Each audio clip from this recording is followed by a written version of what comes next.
This Friday after Thanksgiving will be a true Black Friday shopping experience for people taking part in the Blackout on the Avenue. Of course, I'm talking about Livernois Avenue, also known as the Avenue of Fashion. Organizers of the event are encouraging shoppers to spend their holiday money at minority-owned businesses in the Detroit neighborhood. The vendors will offer a range of items, including clothing, shoes, art, and athletic wear.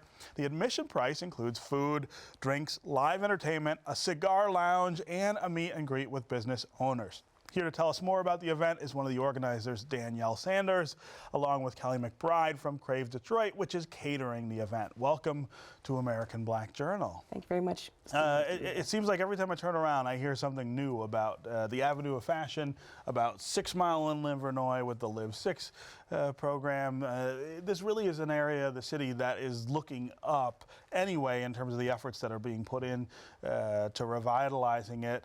This is just another example of a way to sort of draw attention to it and focus on what's going on there. Absolutely, Stephen. I'm a resident of the University District. Okay, so you live right next door. I live right next door, right around the block. Right. So it only behooves me to make sure that my community is being positively impacted. Yeah. As the Avenue of Fashion goes, as my neighborhood goes, as the city goes. Sure. So last year, due to everything that was happening in the United States with Ferguson and the people being asked to boycott Black Friday, I said, well, I'm not really on board completely with that because that does not benefit. That doesn't help the businesses that does not need help your money. business at all. Yeah. And many of the retailers on the Avenue of Fashion are residents in the community. Yeah. So that does not benefit us at all. Yeah, so this is a way to sort of turn that on its head and say, well, why don't we focus on Black Friday being about trying to get money for the businesses that are owned by the people who live in the community. Absolutely. As you know, our dollars don't recirculate in our community the way they should. Yeah. This is a step that we are taking in the right direction of recirculating our dollars in the community. So what better way to do it than have a fun, family-friendly atmosphere to recirculate those dollars and bring that money into the community, bring that money to my neighbors, bring that money to my city. Right. And Kelly, you are one of the businesses that is going to be involved in this and catering the event, which is a good role for you. Yes, it is. Bring a lot of exposure, and like she said, I live in the community as well. Yeah. So it's good just to bring back to our community, and we want to shop minority business in that area. So. Yeah. Talk to me about what you see going on in the area right now. How is it changing from the perspective of a business owner? Well, we're getting a lot of more people from other areas also. You have people coming from Royal Oak and everywhere else just to that area, which I think is very good. Yeah. And more people in the community didn't shop as much in their own community, and they're doing that now. So I you're think getting, it's very well. and so it's not just becoming a local retail district. It's just a retail district for the region. Exactly. Yeah. Talk about some of the other businesses that are up and down the Avenue of Fashion right now. Every time I go back over there, I feel like there's something new. Absolutely. They have very unique businesses in the area. We have Art in Motion. She's not only a pottery store, but you're able to take classes, learn how to do pottery. They have painting, pottering classes, things of that nature. You have Designed, which is a children's store. She designs all the children's wear in the store as well. You have Green Bliss, which is environmentally friendly products that she sells there. You have Simply Casual that has been there forever, which sells men's and women's clothes in the area. You have the 1917 Bistro, who has been there and has sustained for this amount of time, and we continue to support him. You also have various lady stores. Most importantly, recently in the last year or so, we have G. Granston Bullard. He is a leather and furrier. Yeah. He has been all over the country. He's worked in Chicago, Montreal, places like that. He's right there on the Avenue of Fashion. Yeah. So if you're in need of leathers and furs, or you want to repurpose your current leathers and furs, he can custom design you something. Yeah, well, and that's great timing, right? Those are Christmas gifts on lots of people's lists. Absolutely, and I'll let my husband know that's on my Christmas list. So he can go down there on Black Friday and take care of that, right? Absolutely, he doesn't have to go far. Right. Talk about some of the live entertainment that we're going to have. Live entertainment, we'll have a DJ Emmett Burks, who is also a resident of the city of Detroit.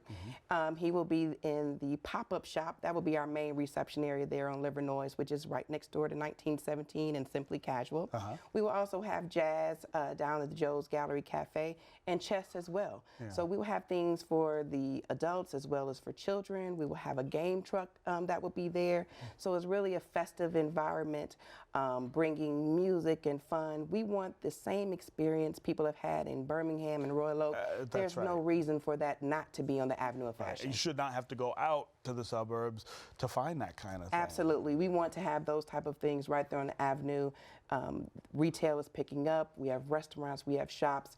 And one thing that Kelly and I noticed last year when we did it for the first time, many of our friends and family that we brought with us had never walked the Avenue of Fashion. Is that right? Wow. Absolutely. So that encouraged us. We said, okay, this cannot be a one-time thing. We have to make this an annual thing. Yeah. So what's on the menu for Black Friday? Actually, I'm going to do an array of comfort foods for this particular event. And try to do the foods around this time of year and be festive with it. All right. So sweet potato pie, I'm hoping will be on the menu. It's one of my favorites. I will make sure just for you. Just for you. Just for me. I'll make sure it's on the menu. Absolutely. We will definitely expect you. And we will definitely make sure to have some sweet potato pie and not patties. And is this just, that's right, not patties. Locally, Thank you.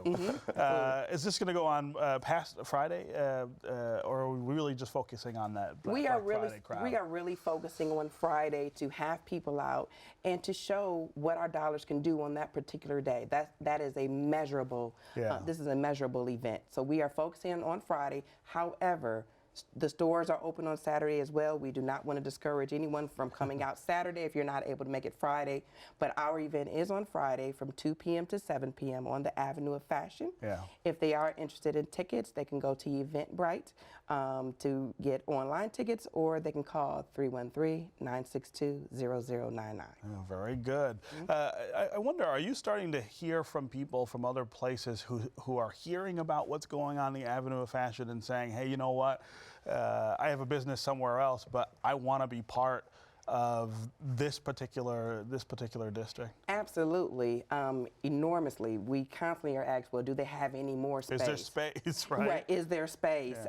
What's for sale? What's for rent? Things of that nature. So people from all over, we have been spreading the word via social media. So we've had friends and family across the United States saying, hey, I want to come and check this out. Is this the new part of Detroit that we want to be? And I said, absolutely. What are some of the things that you feel like the district needs from the city or from state government that will help grow this? I mean, the difference, again, if you just go back a year or two, is really, really remarkable. It has happened sort of organically, I feel like. People are just sort of deciding that this should happen. Do you feel like there are barriers that we still have to knock down to build up the area?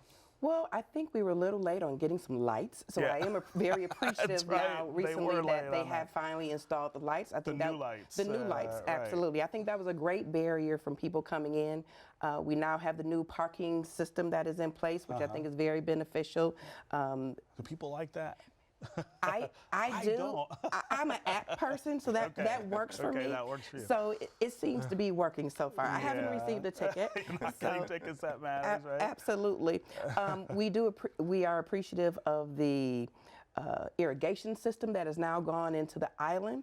So the one thing that I would like to see more is just more of a police presence, a police neighborhood presence. So even if they're on bicycles or even horseback sometimes, I think that would just benefit the community greatly. Makes it feel safer. Make it feel safe, because everyone knows with the transition that's taken place downtown and in Midtown, that's one of the first things they feel safe, so they continue to come. All right. Well, we will see you guys next Friday on Black Friday. On Absolutely. The Avenue of Fashion. Absolutely. We will be there. And thanks very much for being here. Thank you for having me.